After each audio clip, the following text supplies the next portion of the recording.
Hello বন্ধুরা, কেমন আছো তোমরা সকলে? আশা করব তোমরা ভালো আছো আর সুস্থ আছো। আমার নতুন একটা ব্লগে তোমাদের সকলকে স্বাগত জানিয়ে আজকে ব্লগটা শুরু করলাম।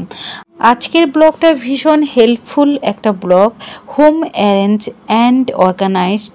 এই টিপসগুলো মেনে চললে সবার উপকার হবে আর ঘর একদম পরিষ্কার পরিচ্ছন্ন হয়ে থাকবে। আমি এই টিপসগুলো ফলো করি, তাই তোমাদের সাথে আজকে সেই টিপসগুলো শেয়ার করছি। টিপস নম্বর 1, আমাদের সকলের ঘরে ড্রেসিং টেবিল রয়েছে আর দেখবে ড্রেসিং টেবিলের সামনে এরকম সব জিনিসপত্র ছড়িয়ে ছিটিয়ে থাকে।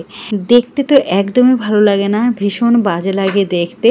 আর জিনিসপত্র এলোমেলোভাবে ছড়িয়ে থাকে বলে জায়গাটাও অনেকখানি নিয়ে নেয়। তাই এই জিনিসপত্রগুলোকে গুটিয়ে রাখার জন্য আমি অনলাইন থেকে বাস্কেট অর্ডার করেছিলাম। তো 5খানা বাস্কেট নিয়েছিলাম, দামটাও বেশি ছিল না, 174 টাকা মতো ছিল, মিশো থেকে নিয়েছিলাম। তো এই বাস্কেটগুলোর মধ্যে আমি দেখো জিনিসপত্রগুলোকে এইভাবে গুটিয়ে রাখলাম। দেখতেও বেশ সুন্দর লাগলো আর জায়গাটাও অনেকখানি কম লাগলো। টিপস নাম্বার 2, আমাদের সকলের বাড়িতেই ঝ্যাঁটা রয়েছে। নতুন ঝ্যাঁটা কিছুদিন ব্যবহারের পরে দেখবে ঝ্যাঁটার ওই পালকগুলো ভেঙে ভেঙে যায়।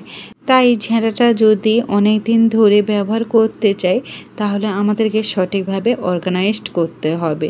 তো আমাদের প্রত্যেকের বাড়িতে পুরনো মোজা থাকে, সেই মোজার নিচের অংশটা একটা কাঁচিতে কেটে নেব, তারপরে ঝ্যাঁটাতে এইভাবে পরিয়ে দেবো।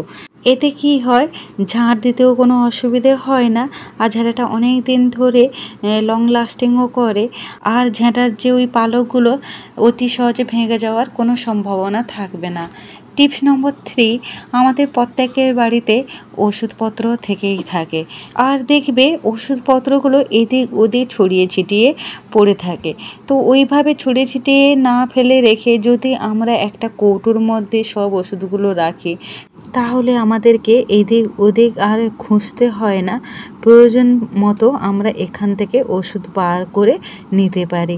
আমাদের বাড়িতে বাচ্চা রয়েছে, তাই ওই ডিবেতে আমি বাচ্চাদের সমস্ত রকমের ওষুধ রেখে দিলাম। আর এই কৌটোটা হলো একটা আইসক্রিমের কৌটো, আমার বাচ্চারা আইসক্রিম খেয়েছিল, আমি ওই কৌটোটাকে রেখে দিয়েছিলাম। তোমাদের বাড়িতে যদি এরকম কোনো কৌটো থেকে থাকে সেই কৌটোকে না ফেলে সেই কৌটোটাকে কিভাবে ব্যবহার করা যায় সেটারই চেষ্টা করবে। তো আমি দেখো এই কৌটোটার মধ্যে আমার বড়দের সব রকম ওষুধপত্র, গ্যাসের ওষুধ বলো, ব্যথার ওষুধ, জ্বরের ওষুধ সব রেখে দিলাম। আর এইভাবে রাখি বলে আমাদের বাচ্চাদের কিন্তু খুব সুবিধে হয় ওদের ওষুধটা বার করে নিতে, বা আমাদেরও খুব সুবিধে হয় আমাদের ওষুধটা বার করে নিতে। টিপস নম্বর 4, আমাদের প্রত্যেকের বাড়িতে এরকম ধরনের চুড়ি থেকে থাকে। হয়তো চুড়িগুলো ব্যবহার করা হয় না, পড়ে পড়ে নষ্ট হয়। তাই এই চুড়িগুলোকে ফেলে না রাখে যদি একটা কাজে লাগাতে পারে তাহলে কিন্তু বেশ ভালো হয়, মন্দ হয় না। তো আমি এই চুড়িগুলোকে দেখো আমাদের পর্দার হোল্ডার বানিয়ে ফেললাম। দেখো তো কত সুন্দর লাগছে দেখতে, তোমরা এবার নিজেদের চোখেই দেখে নাও কি ভালো লাগছে না? খুব সুন্দর লাগছে। বিনা পয়সায় যদি আমরা এরকম পর্দার হোল্ডার পেয়ে যাই তাহলে তার কোনো কথাই হয় না, তাই না বলো? যেমন দেখতেও ভালো লাগে তেমনি কাজেও হয়ে যায়। টিপস নম্বর 5, অনেকের বাড়িতে দেখা যায় ডাইনিং টেবিলের ওপরে বোতল, জগ, নুনের পট সব এভাবে ছড়িয়ে ছিটিয়ে থাকে, দেখতে ভীষণই বাজে লাগে। তাই এইভাবে ছড়িয়ে ছিটিয়ে না রেখে যদি আমরা একটা ট্রে নিয়ে নিই, ট্রের ওপর যদি এইভাবে সব কিছু সাজিয়ে গুছিয়ে রাখি তাহলে জিনিসটা গোছানোও থাকে আর দেখতে তো বেশ ভালোই লাগে। টিপস নাম্বার 6, অনলাইন থেকে আমরা এখন অনেক কিছু জিনিসই পারচেস করি আর জিনিস পারচেস করলে দেখবে এরকম এক ধরনের কার্ডবোর্ড আমরা পেয়ে থাকি। তো এই কার্ডবোর্ডগুলোকে না ফেলে যদি আমরা কোনো একটা কাজে ব্যবহার করতে পারি তাহলে বেশ ভালো হয়। তো আমি অনলাইন থেকে একটা জিনিস পারচেস করেছি, এই কার্ডবোর্ডটা পেয়েছি। ভাবলাম যদি এই কার্ডবোর্ডটা কিছুতে ইউজ করা যায় তাহলে কিন্তু বেশ ভালো হয়, মন্দ হয় না। তো আমি দেখো সাইজ করে কেটে নিলাম আর একটা ফুটোও করে নিলাম। আর জানো তো পুরনো আমাদের একটা ওয়াল স্টিকার ছিল, ভাবলাম এর ওপরে যদি এই ওয়াল স্টিকারটা দিয়ে দিই তাহলে বেশ দেখতে কিন্তু ভালোই লাগবে। দূর থেকে মানুষ বুঝতেই পারবে না যে এটা কার্ডবোর্ড নাকি অন্য কিছু। জিনিসটা যেমন একটা কাজের উপযোগী হয়ে উঠবে তেমনি জিনিসটা যেখানেই রাখো না কেন দেখতে বেশ সুন্দর লাগবে। তো দেখো আমি ওয়াল স্টিকারটা পুরোটাই কভার করে দিয়েছি। এখন এটাকে তোমরা ঝুলিয়েও রাখতে পারো, আবার বসেও রাখতে পারো। আমি এর মধ্যে আমার রান্নাঘরে ছোটো ছোটো কিছু চামচ আর খুন্তি ছিল, সেগুলোই এর মধ্যে রেখে দিচ্ছি। দেখো জিনিসটা কত কাজের হয়ে গেল। টিপস নম্বর 7, আমরা ঠাকুর ঘরে ধূপের প্যাকেট এইভাবে ছিঁড়ে রাখি, তো ওখান থেকে আমরা ধূপ বার করে জ্বালাই। এতে কী হয়, ধূপের যে একটা গন্ধ, সেই গন্ধটা উবে যায় আর থাকে না।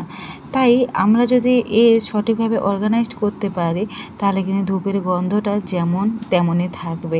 আমি একটা প্লাস্টিকের বোতল নিয়ে নিয়েছি, আর এখন ধূপের প্যাকেট থেকে সব ধূপগুলো বার করে আমি এই বোতলের মধ্যে ঢুকিয়ে রেখে দেবো। এতে কী হবে, ধূপের গন্ধটা যেমন তেমনই থাকবে আর গন্ধটা উবে যাবে না। এইরকম ছোটো ছোটো টিপসগুলো যদি আমরা মেনে চলি, তাহলে কিন্তু ঘরটা অর্গানাইজড থাকবে। দেখো কত সুন্দর হলো, তাই না? টিপস নম্বর 8, আমাদের প্রত্যেকের বাড়িতে টিভি রিমোট, হোম থিয়েটারের রিমোট, এসি রিমোট থেকেই থাকে। তো আমরা রিমোটগুলোকে যেখানে সেখানে রাখি, অনেক সময় দেখা যায় সময় মতো আমরা রিমোটগুলোকে পাই না। এদিক ওদিক পাগলের মতো খোঁজাখুঁজি করি, আবার নিজেদের মধ্যে কখনো কখনো রাগারাগিও করি যে জিনিসটা কোথায় গেল।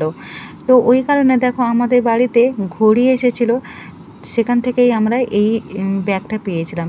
তো আমি কি করি, এই ব্যাগের মধ্যে সব রিমোটগুলো গুছিয়ে এইভাবে রাখি বলে বাড়ির ছোট থেকে বড় কারোরই অসুবিধে হয় না প্রয়োজন মতো রিমোট বার করে নিতে। টিপস নম্বর 9, মোবাইলের চার্জার আমাদের প্রত্যেকের বাড়িতে দেখবে এইভাবে প্লাগে ঝুলে থাকে এখানে ওখানে। এতে কিন্তু দেখতে ভীষণই বাজে লাগে। তাই আমরা যদি এই চার্জারগুলোকে একটা যথাযথ রাখার ব্যবস্থা করতে পারি, তাহলে কিন্তু বেশ ভালো হয়। আর মোবাইল চার্জটা যদি পরিবারের সকল সদস্যরা একটা টাইম মেনটেন করে দেয়, তাহলে তো আরোই বেশ ভালো হবে। তো আমাদের বাড়িতে এই কার্ডবোর্ডটা ছিল, কার্ডবোর্ডটা বেশ পুরনো, অনেক দিনেরই হয়ে গেছে। তো আমি এখন এই কার্ডবোর্ডটাকে কাঁচি দিয়ে সাইজ করে কেটে নিলাম। এখন এই যে ওয়াল স্টিকার দিয়ে পুরোটাই কভার করে নেব। এতে কি হয়, দেখতে সুন্দর লাগবে। সব জিনিসটা যেমন গোটানো থাকবে, তেমনি দেখতে যাতে সুন্দর হয় সেটাও আমাদেরকে লক্ষ্য করতে হবে। জিনিসটা কাজের সাথে সাথে যদি একটু দেখতেও সুন্দর হয়, তাহলে কিন্তু মন্দ হয় না। তার জন্যই আমি এই ওয়াল স্টিকারটা লাগিয়ে দিলাম। দেখো জিনিসটা এবারে কত সুন্দর দেখতে লাগছে।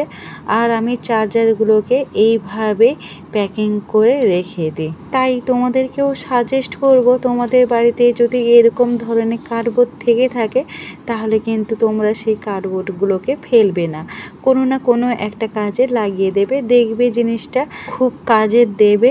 আর এরকম ধরনের যদি বিনা পয়সায় কোনো জিনিস কাজে দেয়, তাহলে তো আর কোনো কথাই নেই, তাই না বলো? তো আমি এখানে আমাদের বাড়ির সকল সদস্যদের চার্জার, তারপরে ঘড়িতে চার্জ দেওয়া সব কিছুই এর মধ্যে রেখে দিলাম। ব্যাস হয়ে গেল। এইবারে আমি এই বাক্সটা একটা জায়গায় রেখে দেব, যেখান থেকে সবাই নিজেদের প্রয়োজন মতো জিনিস বার করে নিতে পারে, কোনো অসুবিধা যাতে না হয়। টিপস নম্বর 10, আমার লাস্ট টিপসটা হলো, আমাদের প্রত্যেকের বাড়িতে এরকম প্লাস্টিকের বোতল থেকে থাকে। তো আমি ওই প্লাস্টিকের বোতলটা কেটে নিয়েছি মুখের কাছে, আর ফুটোও করে নিলাম। তারপর একটা দড়ি দিয়ে দুদিক দিয়ে বেঁধে নেব। আমার এই পর্যন্ত ভিডিও যদি তোমাদের কোনো উপকারে লেগে থাকে বা একটুও কোনো অংশ থেকে ভালো লেগে থাকে, তাহলে অবশ্যই একটা লাইক দেবে আর কমেন্ট করে জানাবে। তো দেখো কত সুন্দর একটা হোল্ডার হয়ে গেল। আমি এখন এই জিনিসটাকে রান্নাঘরে আমি যেখানে বাসন মাজি ওখানে রেখে দিলাম। বাসন মাজার সাবানটা একটা কৌটোর মধ্যে রেখে দিলাম, আর জালিটা এই হোল্ডারে রেখে দিলাম। যখন বাসন মাজবো ওখান থেকে বার করে বাসন মেজে আবার ওইভাবে রেখে দেবো। চাইলে তোমরা বোতলের ঢাকনাটাও খুলে দিতে পারো।